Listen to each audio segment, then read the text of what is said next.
Ukrainians, all Europeans. For the first time in history, the Zaporizhzhia nuclear power plant stopped. The emergency protection of the power units worked. After the last working line of the plant's power return to the Ukrainian power system was damaged by Russian shelling, diesel generators were immediately activated to provide emergency to the plant itself, to support it after the shutdown. The world must understand what a threat this is.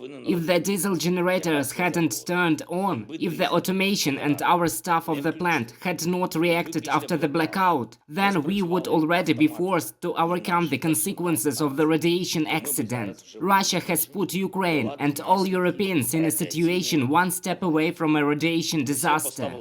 The south of Ukraine, the occupied areas, is already in a state of humanitarian disaster.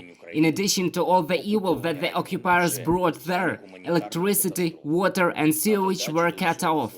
Russia has brought degradation to our land, which has never been seen here. All this was simply impossible before the occupation. But this is the essence and pride of the modern Russian state. It is capable of only one thing: make the worst possible. I want to assure all Ukrainians we are doing everything to prevent an emergency scenario, but it depends not only on our state. The key thing is that such international pressure is needed that will force the occupiers to immediately withdraw from the territory of the Zaporizhzhia nuclear power plant. The IAEA and other international organizations must act much faster than they are acting now, because every minute the Russian troops stay at the nuclear power plant is a risk of a global radiation disaster.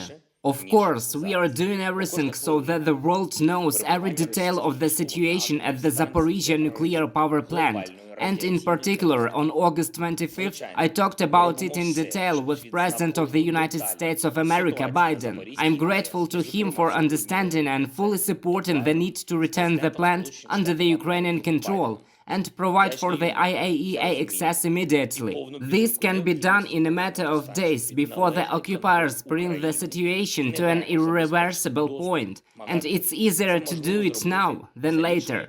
If the wind starts blowing radiation pollution across Europe. In general, our conversation with President Biden on August 25th was very constructive, positive, quite long and productive.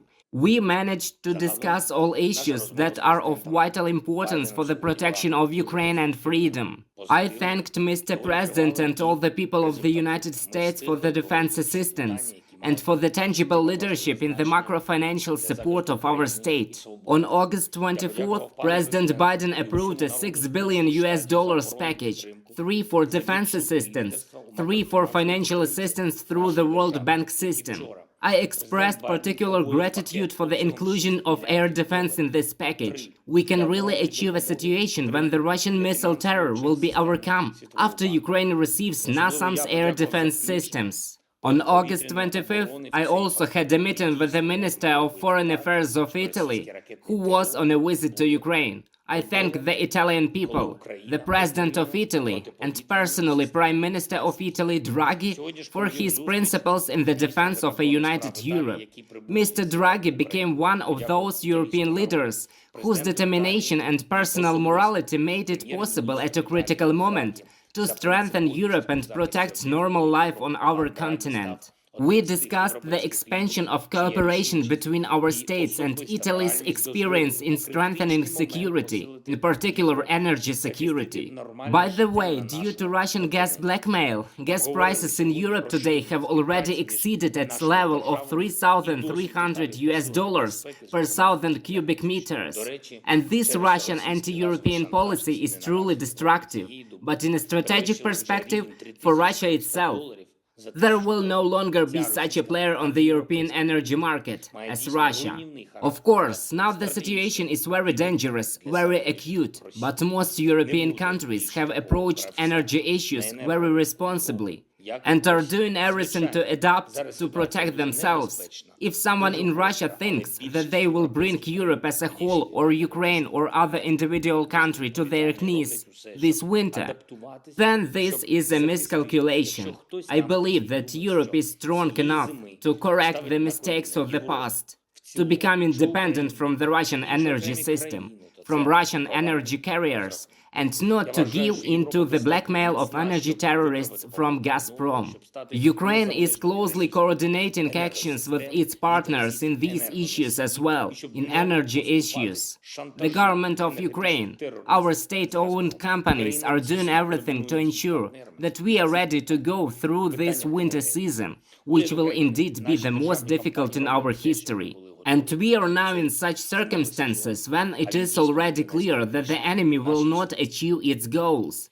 But it still takes time. Efforts are still needed for the Russian calculation to fail, so that they lose in this direction as well. We have to endure this time and make all the necessary efforts together with our partners. And so it will be. We will put pressure on terrorists on all fronts, on the front line, on the political front, in economic matters, in the information sphere. For every shelling there will be a response to the occupiers. It will be for Orikhiv, it will be for Chapline, it will be for Shepetivka, for Myrhorod, for Kharkiv, for Mariupol and the cities of Donbass, for all others who are targeted by the Russian military. Russia has prepared many problems, crises and catastrophes for our country, for Europe and for the world. But the greatest disaster will still be experienced by it itself, the terrorist state itself. This Titanic came to its iceberg on February 24th, and no matter how hard they try to stay afloat, they will not. Eternal glory to all who fight for freedom. Eternal glory to all our warriors. Glory to Ukraine. Слава Україні!